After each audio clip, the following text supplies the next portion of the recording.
ready? Let's give it a shot. Let's give it a whirl and see what happens. The Sports Wrap, George Ringer, August 10th. August 10th. Do you realize, like, in a month we'll have done this, like, for 3 years, I think? And total of 3 on our 4th. Wow. In September, I think, like September 13th, I think was the first show. So almost 3 years. I don't know why you people keep putting up with this, but you do. Everybody just says I get up in the morning and there they are. At 3 o'clock they can't sleep. I got a lot of friends that have that insomnia thing. So here we are. It's about the best thing. And then they watch us then? It's kind of comedy, cold comedy. I suppose it lulls them back to sleep because... I tell you, nobody believes this, but I'm hysterical. I can't believe that they don't put me on TV somewhere. Oh, they do. I don't get it. Here we are. What are we going to talk about? I'll tell you, you want to talk about staying up late? Yeah. Because I stayed up until 10:30 last night watching the Minnesota Twins and the Los Angeles Dodgers, and I tell you what, the Dodgers are a very, very good baseball team. There's a reason why they're 76-33. 76-33. Imagine that. Yeah, that's just incredible. We thought that the Yankees were hot early in the season, and they were. Now the Dodgers have passed them by, and I think the Yankees only have 71 or 72 wins at this time. So the Dodgers are flexing their muscle, and the biggest thing that I see about it, George, is that they went and swept San Diego, who made all those trades last week with the idea that we're going to be able to take down the Dodgers.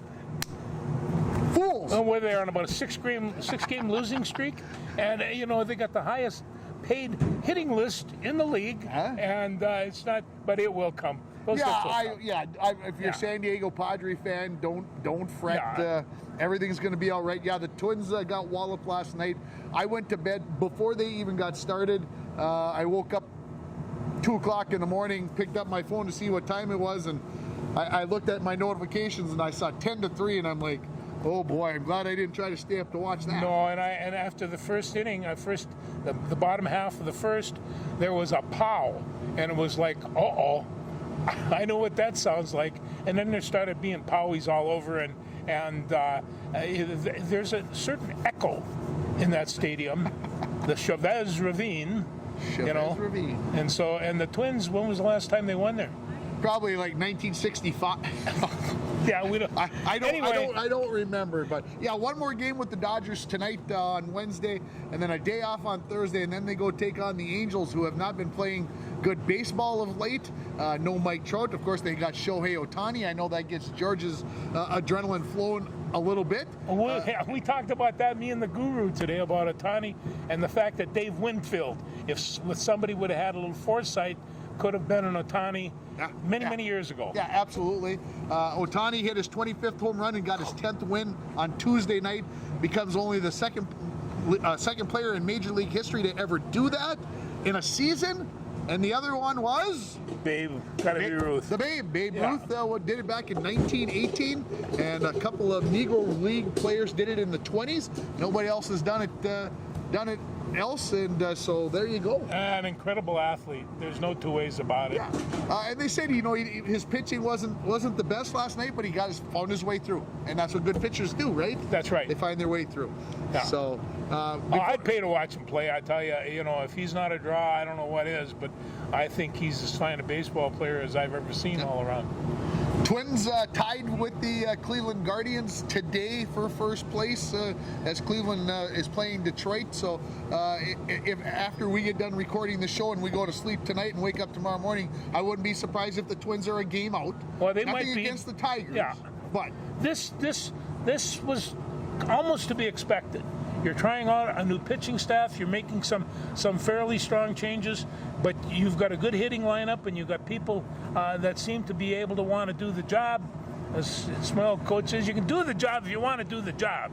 And so, but I think these people are there, but there was going to be this little surge. I thought Baldelli said it well, that he almost made it to the point that some guys are almost like, maybe they're getting tired. They're starting to get worn down. We're 110 games into the season. There's 50 left. And it was almost like through the interview, like he was trying to goad them on, like, you just can't come to the park and play good.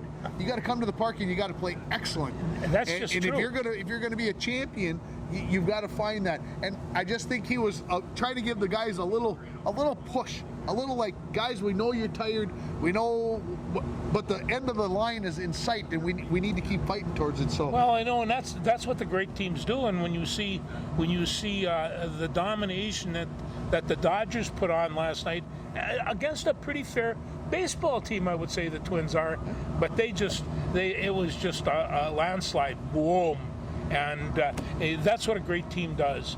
They've booked that thing up. They almost had Sato as well, and and they figured, well, we got to do some other things with this, and they didn't need him. Yeah, it's to the point of ridiculousness that they had to try to add Soto to the mix. Before we leave the whole Dodgers the Padres thing, we probably should talk about one of their farmhands. Wyatt. We should talk about Wyatt Ulrich, and for all the years that we've been doing this show, George, it seems like every time we bring up Wyatt's name, it's always with a great thing going on. Yes, it's a success. Something successful has happened. He doesn't know otherwise. Unfortunately, this past Monday, he was informed that he was being sent from AA San Antonio to A Fort Wayne, and I had a chance to message with his dad and also text back and forth with Wyatt a little bit, and it sounds like this was a good thing. Maybe for whatever reason, never really felt comfortable in San Antonio. That's not to say that he's not going to have to go back through San Antonio to keep playing baseball. No, and that's the way it works. But sometimes, maybe you get a little overwhelmed. You're having a tough time settling the nerves down that you're working on, and for whatever reason, let's hope that going to Fort Wayne with the tin caps is something that works out well for Wyatt, and I have nothing but the positive attitude that's exactly what's going to happen. I do too. I've seen this guy hit, and and I mean, the first few games that I watched him in San Antonio, he was getting some pitching there that I know he hasn't gotten in a while, if ever. Yeah, and he's going to go down there. He's going to get a little confidence. I can just see him just picking up the pace. And it's, I think the big thing in my mind, and I have no whatever on this, folks, but last Saturday he struck out 3 times in a game, and I bet you probably can go back ever and find a game where Wyatt struck out 3 times in a game. It probably never happened. One of which on 3 pitches. That never happens. Yeah, and 2 of them were called strike 3s. Yeah. So I'm not trying to whatever him here. I'm just trying to say I think the Padres looked at that and said, look, he struck out 3 times in a game. For a guy who's a contact hitter, maybe we need to send him down where we can keep that confidence, and maybe they saw He was relying mostly on infield hits and bunts. Yep. And you got to loop it over that infield a little bit. So give him heck, Wyatt. We're behind you 100%. We love you, man. I tried to look it up on TV last night, and I couldn't get it, but it'll come on. Yeah, Wyatt didn't get to play in the first game. At least he had a uniform number. I don't know if he was dressed with getting from San Antonio to Fort Wayne. I'm not sure. Well, actually, to East Lake, Ohio, where the Lake County Captains play at, which is just northeast of Cleveland. And they are the Cleveland Class A affiliate, and they play in the same league as the Cedar Rapids team, the Colonels, which is the Twins Class A affiliate. So too bad they don't get to Cedar Rapids yet this year, because I'd have been making the trip down 35. Yeah, you would. Because we'd go see him. So, but anyway, hey, he's a great guy, and I know he loves the game. And like you say, he's never really had a down before, and he can make it through that. The great ones all do. Yeah. No panic here. No panic. No. Let's play some baseball and let's make it happen. Have you watched any of the Little League on ESPN? I have. I saw this kid get beaned. Is that something? And the guy went to first base and he shook it off, and the pitcher was so overwhelmed that he went over to the pitching mound and give this pitcher a hug, because the pitcher was crying over what he did. Yeah. And then of course, I don't know, the guy grounded out and they won the game, but that doesn't matter. These are kids, and these are sensitive young people, and I was pretty good. Yeah, that's good stuff. The thing that surprised me is they let him stay in the game, because I figured it was going to be concussion protocol. He'd be out of the game. And then they cut the film. I watched it a little bit on Twitter, and you could just see like he was kind of like waiting, and like all of a sudden it was just like it hit him in his brain. I got to go over and tell the kid it's okay. It's part of the game. He dropped his helmet and went over and said a few words to him, gave him a hug, and that's what that. And I've seen this in Little League baseball a lot more than I've seen it in professional baseball. But professional baseball, that's not altogether true either. I mean, I've seen baseball players do some remarkable things with people in the stands and with opponents and teammates as well. So, no, these guys just aren't baseball players. Anybody who tells me that sports is bad or that it's not good, you're full of baloney. Yeah. It's all about money. Well, when you see a 12-year-old kid go over and hug another 12-year-old kid, how many times are you going to get to see that, folks? No. It just doesn't happen if they're not fair. These kids don't know each other. They're from different states playing in the baseball tournament. It was amazing. Classic stuff. So, anyway. And it gets better from here. So, the final games, they're really a lot of fun to watch. Let's talk a little bit about the Minnesota Lynx. Let's do that. 3 games remaining here in the regular season. They're 1 game out of a playoff spot. They get the Mercury tonight without Diana Taurasi.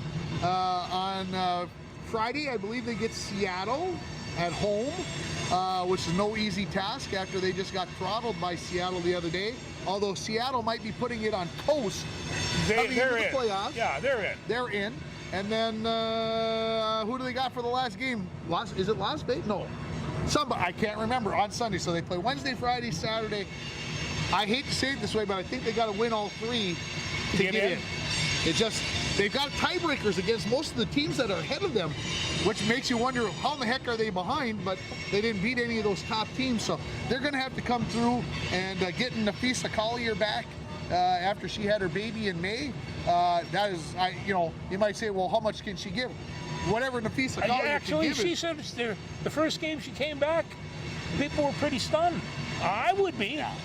Yeah, it's a big deal to go play at that level after giving birth just 3 months ago. So I hope that inspires this team to make a run. And I know they play at 9 o'clock tonight, which is just a titch past my bedtime for the end of the game, just like the Twins. But you never know. We might be able to pull something up, and let's hope that the Lynx can find a way to get things done. Yeah, it's been an up and down year for them, but they've always had a pretty good team, and they've been there before, and they have great coaching, and there's got to be some pretty positive vibes going on down there too. World Junior Hockey Tournament going on in Edmonton, and of course this is usually a Christmas through New Year's, right after Christmas, just past New Year's event. But with COVID, they got shut down last December. Now they're going to play it now, and the crazy part about it is, some of these guys are ready to go play at the next level. They are. They're thinking they might go play at the NHL. They're just 18 years old, 19 years old. And so the United States, obviously the gold medal winners in 2021, I would think have a very good chance to win it again. And they got started with a 5-1 win over Germany. And 5 different guys scored. 5 different guys scored. And I think for lack of a better term, I think they put it on cruise control. I think after it was 5-0, just making sure let's make sure we keep the gas going right at where it needs to be, but let's not get crazy and overexert ourselves. It's a long tournament. I always thought this junior hockey tournament might really be fun to go see the finals. I love this guy. I love him. It's just like because Bucket this is list? the kids. Yeah, these kids are, like you say, some of them 18, 19 years old, and this is their first real shot at fame, and they have all these skills. Don't you think they should bring it to the Twin Cities and play at the XL Energy and Target Center? I think that'd be great. Call me in. I'm in. Come on. I'm in. Go spend the week in the cities, and I could do the sports from there, can't I? Yes, you can. There's lots of things I can do from the Twin Cities, and that would be fun to go down and watch the World Juniors. That goes through next Saturday, championship game on the 20th of August. So let's hope that the US of A is getting a chance to get out there and win the gold. I think they will. They're going to come. Well, Canada's going to come on strong, but they're in the same situation as US of A because hockey's starting for them too. So. Yeah, it's a 12-month-a-year type of deal, and I was watching the NHL Network just ever so briefly yesterday, and they were talking about how Finland is always so competitive in this tournament, and it's because they come out and they just outwork you. Is basically what they said. So it's going to be a fun tournament. Hopefully 3 games a day, all of them on NHL Network. So if you need a hockey fix, that's where it's at. Oh, I heard you've been getting your hockey fix down at Kerry Park. Down at Bronco Arena. Yeah, 3-on-3 hockey league started here on Monday, continues tonight.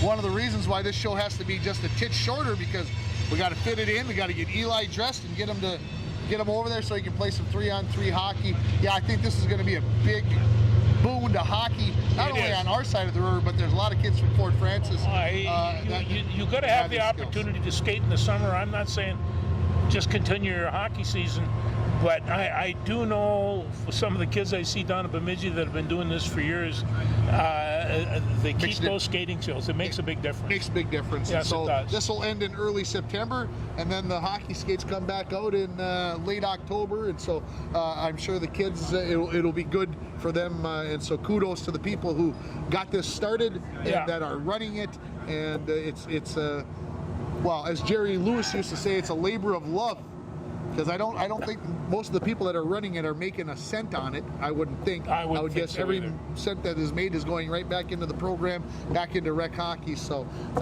they got the new mid boards across the ice, which is cool. That will be moved over to Kerry Park. Great investment through the men's alumni hockey tournament, the old timers hockey tournament. Used the money to buy the boards, and something that a lot of towns have now. And for the smaller kids, the younger kids, now you can play 2 games at the same time, bring in a couple teams at the same time. So it's a great thing to see. Yes, it is. It's football season. It is. Let's talk football for a few minutes, if we might, if we may. Can. And would you like to start with the Vikes, the Gophers? Where would you like to go? Let's pick up the Gophers just a little bit. The first college listings came out, and the Gophers would have come out about 35th or 40th, somewhere along, and they're behind Michigan State, who's the 3rd place, and they're behind Iowa and Wisconsin. Boo! You know, that whole bunch. Jerks. That being said, I think they're better than that, and I'll tell you why. I was really kind of worried about how they were going to fill their offensive line, and they started picking up. They got one guy that's portaled in from Notre Dame. They got another guy that's portaled in from Michigan. They've got an All-American center already there. Whoever they pick up at the 2 tackles are probably going to be really athletic. You know, the other guys were big. They were the biggest team offensive line in the country, but they didn't move all that well, and they weren't all that athletic. Now you take them off, 30, 40 pounds, you got a team that can run. Also, who's Morgan Tanner going to throw to? Well, of course, you got Ottman Bell, who's a fine receiver, and I was told, in a podcast, that one of the biggest reasons that everybody seems to come back would be Mo Abraham and Ottman Bell. They decided that they would come back, and all of a sudden Tanner Morgan's going to come back, and the flow started coming back to the Gophers. And they have a new receiver. He's a sophomore, and his name is what I've got down here. We better find it, because names are important. Yes. No. This is Dylan Wright, and Dylan Wright is he's 6'3", 210 pounds, and a flyer. So now all of a sudden you've got somebody at the other side of that line, and Tanner Morgan really didn't have a whole lot of success until he had both receivers, because 2 wide receivers of any potential are very hard to cover. And so I think that Mr. Wright really might fit the bill. And there's some other people, Big Mo, he's going to have to work out this Achilles tendon thing. And remember the first game last year, he smashed that thing against Ohio State, which was one of the nastier defenses that they're going to meet in a while. And so now this year they're going to play against New Mexico. He is going to be brought upon, I would guess, slowly, so I could see him maybe carrying 15 times thereabouts. And and Pitts. I'm not sure just how much they're going to carry him. The fact that he's playing is a pretty remarkable thing in my mind. But I'm starting to feel better about this team, and you just can't go with Coach Fleck's enthusiasm. Well, any of my students will know that I am Mr. Positive about it. Yeah. Yeah, right. But I'm always positive about the teams because, bad things happen. You like Mo being hurt in the first game last year. You wonder how things might have been different if Mo doesn't get hurt. But we don't find out about these other running backs. So things happen for a reason. 9, 10 wins out of this team, maybe 11. You never know. You got their offensive coordinator back, the guy that first had Tanner Morgan. I think everything's are lined up for the Gophers. Rose Bowl. Rose Bowl. Rose Bowl. Hey, Rose Bowl. I'm going. We're going. It might cost me my marriage. I don't care. But I will go. I will not miss that.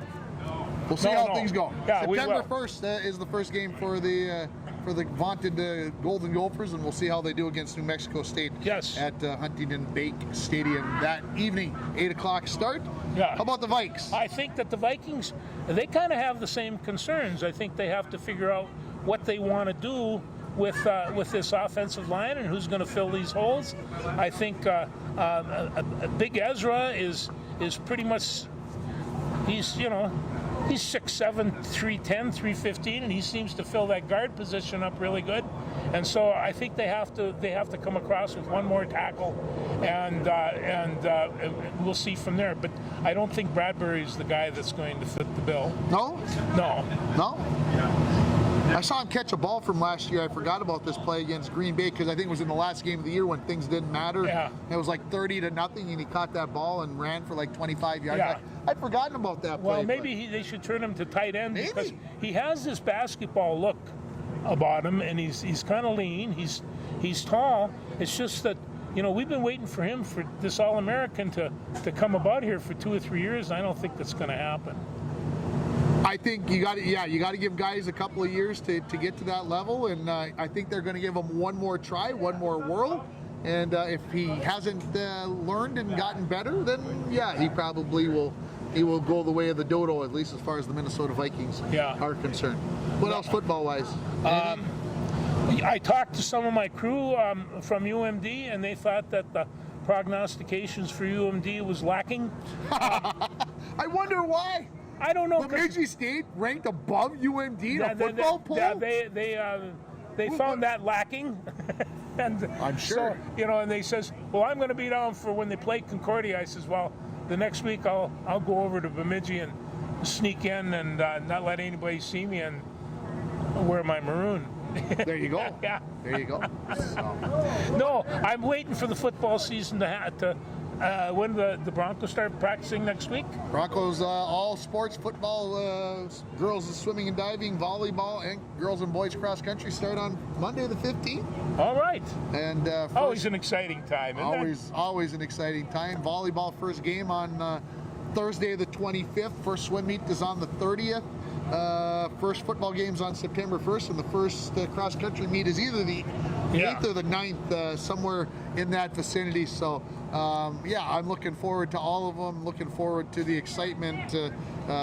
Yes, fall sports means that summer's gone pretty much, but I'm ready for the football season. And of course, the Vikes play this Sunday, their first preseason game out in Las Vegas, and they play at 3:25 in the afternoon. So put that into your busyness for a series or two at least. I got to watch a little bit. Besides, Las Vegas has already won. They're on a 1-0 win streak. But there's football at this time of year is so intense for these players and so nonchalant for the fans. But down there in that training camp, there's some grunting going on, and there's people are trying to set it up. Now, that being said, I think this new administration is taking some real unique approaches to how they're handling their team. Okay. And they're having good heavy hits, but then they're giving the veterans time off when they think they probably don't need the reps of what they're doing, and they're trying to develop some of these other people. That's the biggest thing. I think you're trying to some of these guys are on the team no matter what they look like in camp, especially this early with still 3 preseason games left. I mean, the season's a month away plus. So yeah, some of these guys don't need reps. You need to find out what's happening with your second and third stringers, because in the end, that really is what's going to make the team go, because sure as God made a little green apple, somebody's going to get injured, and you better have a backup. That's what I would predict. Has anybody on this show told you about the Winnipeg Blue Bombers yet? The Bombers, they're still bombing. 9-0, baby. 9-0. 9-0 to start the season. So what's the secret to their success? Defense, baby. Defense. Imagine that. Other teams kicked field goals. Bombers scored touchdowns. That's a great recipe for wins. Yes, it is. And they've been able to do it very, very well. They were tied 14-14 last week going into the fourth quarter. If you think, well, geez, that means they scored 2 touchdowns. No, I believe that, if I remember right, Montreal had kicked a couple of field goals and got a rouge in there as well to get to their 14. But then Winnipeg goes out and scores 3 touchdowns, mainly because their defense was so stout. Gave them short fields. They go out and they score 3 touchdowns and win 35-20. And so they play on Thursday night, looking to go 10-0 to start the season. And so let's keep it going, Blue Bombers. For sure. This is that's a very exciting football game that they play, and the more I watch it, the more I begin. I actually played it a couple of times in high school, and over there in the old field behind the arena, and but it was always I was always interested. It was when the team ran out, they had the student manager, and he was always carrying a stretcher. I didn't really quite know what that meant, but that is indeed a fact. When I was a manager in 7th and 8th grade for the high school football team, we carried all the equipment out, all the water bottles and med kits and all the pads and everything else on a stretcher. So one guy in the front, that's what we carried out there, was a stretcher. That's how we got everything out there. We didn't have 4-wheelers back in the day. No. You didn't have all these side-by-sides and golf carts and everything. You manned up and you carried it out there the 150 yards to the field. That's how things went. That's how you got tough. That's how you got tough. Fort Francis is having their Sports Hall of Fame induction ceremony this weekend. Let's just talk about that for a second. And I got a chance yesterday to sit down with one of the bosses, Scott Fawcett, who is the head football coach for the Muskies. And what a remarkable guy to talk to. I don't know if you know Scott at all. It was my first time meeting him. He is 65 years of age, and he's got more energy than I got, man. I'm telling you, he's a go-getter. It was a great talk, Scott. If you get the chance to watch this, I thoroughly enjoyed our 30-minute conversation that was condensed down into a 13-minute interview.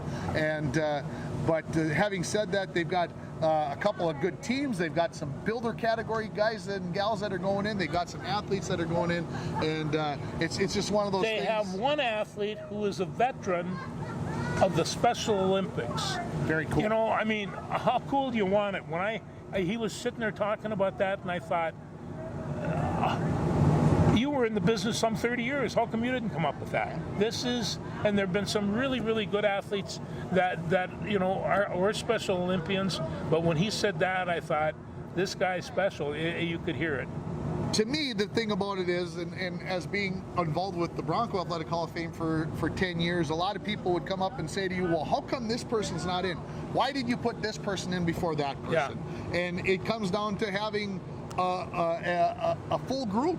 Okay, obviously, International Falls is known for their hockey players. I mean, we could put in. I mean, you could just have a Bronco Hockey Hall of Fame. Oh, you could. Seriously, and you could put people in for years and years and years and years. But it's something about having a wide swath, a good group of people, and acknowledge that there are all kinds of sports out there. And I have to say, when I saw the list, and they talked about the individual going in because of the Special Olympics, 21 years in Special Olympics. That told me that this group gets it. Yes. They understand what they're doing. Yes. It's obviously Fort Francis has a proud tradition of great hockey players as well that have played in the NHL, WHA, and they've got those people that go in there as well. But it just, to me, is the way to do it, and I wish them luck this weekend. A lot of style, a lot of class. There was no two ways about it. Way to go, guys. What else you got? Anything? Well, I do. Of course. On Tuesday, a Minnesota Gophers lost a great Gopher. And you know, and so I can't but help talk about it a little bit. And this is Clyde Turner. Now, Clyde Turner came in 1971. A guy named Bill Musselman came in to coach the Gophers, and he took over from a guy named George Hansen. And this is a time that I'm starting to, I have the winters off, and I'm wintering in Minneapolis, and I'm going to Gopher games. Jim Brewer was one of my favorites, and I get all these great Gophers. In 1971, Bill Musselman came in, and he came in with Clyde Turner, Ron B. Hagen, and Bobby Nix. And these were, as they said, the three best basketball players that money could buy. And this was the year, of course, of and they joined Corky Taylor, and they joined Jim Brewer on this team, and they had a very fine team. In fact, they won the first Big Ten championship in 25 years with this team. This was the year of the Ohio State Brawl. Now, I first got to tell you, when the first game that they opened up with, at first a great big board came out on the court. They flipped the board up, and it was a Gopher dribbling a basketball, about 30 feet high. And all the guys ran through the basketball while they played the rouser. And they all got in a circle, and they ran around the court while they played the rouser. When the rouser ended, they all got in a circle, and they played Sweet Georgia Brown. And they started doing all their tricks. And they did this whole tricks. And every time they did a trick, the crowd got a little bit crazier. They had a guy, no kidding, they called him Crazy George, that came out in a unicycle dribbling basketballs. And so this brought the crowd up even crazier. And this became insane. And you know, and so the tension was there. And in fact, after the Ohio State brawl, they made them take down their warm-up. The place was crazy. Now, the game that I want to talk about, although we could talk about the Ohio State game, was the Indiana game, which was a couple of weeks later in Indiana. This was the first year of some guy named Bobby Knight. And this is Bill Musselman's first year and Bobby Knight's first year. And Indiana had a great team. There was no two ways about it. And I think Kent Benson was like a sophomore, and they had some really good teams. Musselman played the matchup zone, and the matchup zone was big, and he had great big guys that couldn't move so fast, so a matchup zone was good. And the score was 52 to 51 with 23 seconds left. Ohio State's ball, and they're passing the ball. Indiana ball. Indiana's passing the ball, trying to get a shot. They put one up. Brewer blocks it. They pass it around. They're getting frantic now. They toss another one up. Brewer blocks it. It's still going, but in 5-6 seconds, they take another shot. He blocks it, knocks it to the guard when the horn blows off. Indiana loses the game 53 to 52, and they're holding the ball on their offensive end. The crowd, and they had 17,000 people here. The crowd was going. We were way up in the stands in those days. I thought the place might come down, the whole barn. I mean, everything was just like an earthquake, and it was just insane. And this was Clyde Turner. When Clyde came out, we saw an old man who was 20 years old. He had kind of a humpback, and cool. He looked like a 40-year-old man out there. And then he'd warm up. And you noticed he didn't do too many layups. And he started shooting from the perimeter, of which there was none. There was no 3 points. Right. And you realized this man was not shy, and he was going to shoot. Well, we didn't see 6'7" guys and 6'9" guys like Ron B. Hagen take those jump shots. And Clyde was just a character. And you looked up, he was my favorite next to Brewer because I'd watched him since he was a kid. But Clyde Turner was just an incredible guy, an incredible basketball player. One of those that always had a smile on his face when he was playing. And so Clyde left us on Tuesday. He was 70 years old. But I'll tell you, that was an amazing team. He was an amazing guy. And Musselman, an amazing coach. That's my story. There you go. Loons blow up. Awful, just a crazy game on Saturday night in Colorado. Lose 4-3, but hopefully they'll get another winning streak or non-losing streak. They hadn't lost since June. So get out and buy yourself a book. A slap shot in time, you're a saint or you ain't. Yeah. Boom. Get it done. Get it bought. And if you don't know 3/4 of the people in this book, I'd be surprised. In fact, this is should have said, Volstead, go buy about 10 of these and put them in yourselves out there. You'll sell every one. There you go. Yeah. Thanks, everybody. We'll talk to you next week.